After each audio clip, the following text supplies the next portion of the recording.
Hello and welcome दोस्तों। आज के इस नए वीडियो में आप सभी दोस्तों का फिर से एक बार तहे दिल से स्वागत है।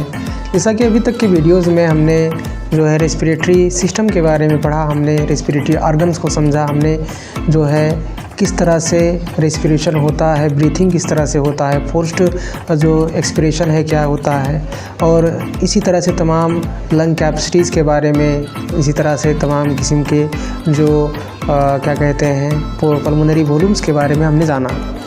बस इसी तरह से हमने अल्टीमेटली लास्ट में जाना कि रेस्पिरेटरी डिसऑर्डर्स क्या होते हैं, उनके बारे में हमने समझा था, और उसी के साथ जो है रेस्पिरेटरी सिस्टम वाला चैप्टर कंप्लीट होता है। तो आज के इस नए वीडियो में हम एक नए उत्साह के साथ, एक नए उमंग के साथ हम शुरू करने जा रहे हैं सर्कुलेटरी सिस्टम को।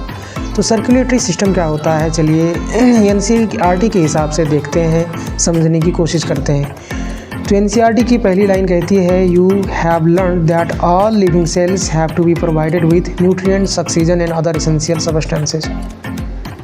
आपको तो ये मालूम ही होगा, आप तो ये जानते ही होंगे कि जो सेल्स होते हैं, हमारे शरीर के सेल्स होते हैं, उन सेल्स को ऑक्सीजन की ज़रूरत पड़ती है, तमाम किस्म के न्यूट्रिएंट्स की ज़रूरत पड़ती है, तब जाकर सर्वाइवल हो पाता है, तब जाकर लाइफ जो है एग्जिस्ट हो पाता है।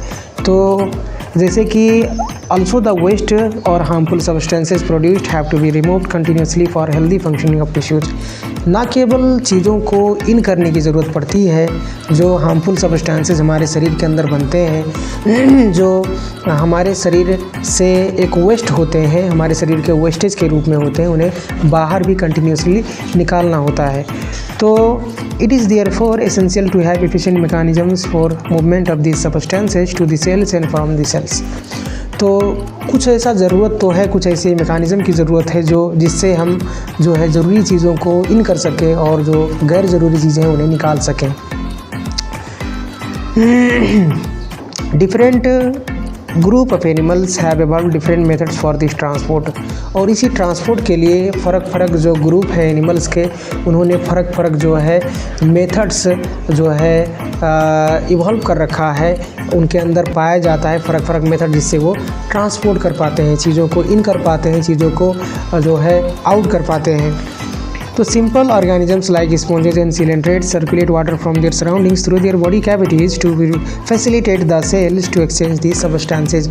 यानी कि जो सिंपल ऑर्गेनिजम्स होते हैं, जैसे मिसाल के तौर पर हम अगर स्पॉन्जेस की बात करें, हम बात करें सिलेंट्रेट्स की, तो जैसा कि स्पॉन्जेस में आपने जाना होगा कि जो उनका सरफेस होता है, बॉडी सरफेस होता है, उसमें छोटे छोटे कैविटीज़ पाए जाते हैं, छोटे छोटे जो है होल्स पाए जाते हैं, जिन्हें ओस्टिया कहा जाता है। उसी ओस्टिया के ज़रिए से उनके अंदर जो ज़रूरी न्यूट्रिएंट्स होती थी, जो ज़रूरी वाटर है, वाटर के साथ साथ न्यूट्रिएंट्स थे, ज़रूरी जो चीज़ें होती थी इंटर करती थी, और ओस्कुलम के ज़रिए से जो एक बड़ा पोर होता था, बड़ा होल होता था, उससे निकल जाया करती थी।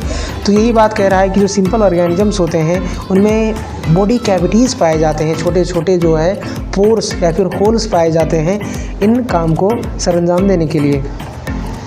मोर complex animals use special fluids within their bodies to transport such material. जबकि जो ज़्यादा कम्प्लेक्स एनिमल्स होते हैं, जैसे हम इंसान हो गए और मैमल्स हो गए, जैसे व्हेल हो गया, जैसे आपका मंकी हो गया, जैसे कि डंकी हो गया, जैसे कि और जितने भी कम्प्लेक्स एनिमल्स हैं उनमें एक बॉडी फ्लूइड पाया जाता है। बॉडी फ्लूइड क्या होता है, जैसे कि जो ब्लड होता है ये बॉडी फ्लूइड होता है।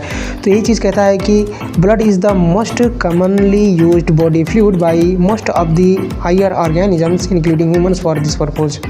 तो ह्यूमन्स लगायत जितने भी कम्प्लेक्स एनिमल्स हैं हम जैसे, उनमें इस काम को, ट्रांसपोर्टेशन वाले काम को सरंजाम देने के लिए ब्लड पाया जाता है, एक बॉडी फ्लूइड पाया जाता है।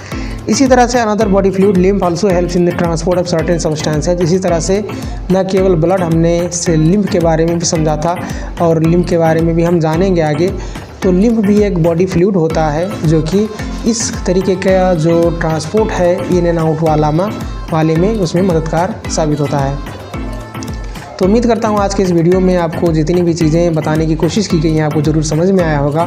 फिर भी अगर कोई डाउट है, कोई राय है तो ज़रूर कमेंट कर दें। आज की इस वीडियो में इतना ही। इंशाल्लाह अगले वीडियो में इसी तरह से हम अन्य जो इम्पोर्टेंट टॉपिक्स हैं इस चैप्टर के कवर करते जाएंगे। आज के लिए इतना ही। Thank you.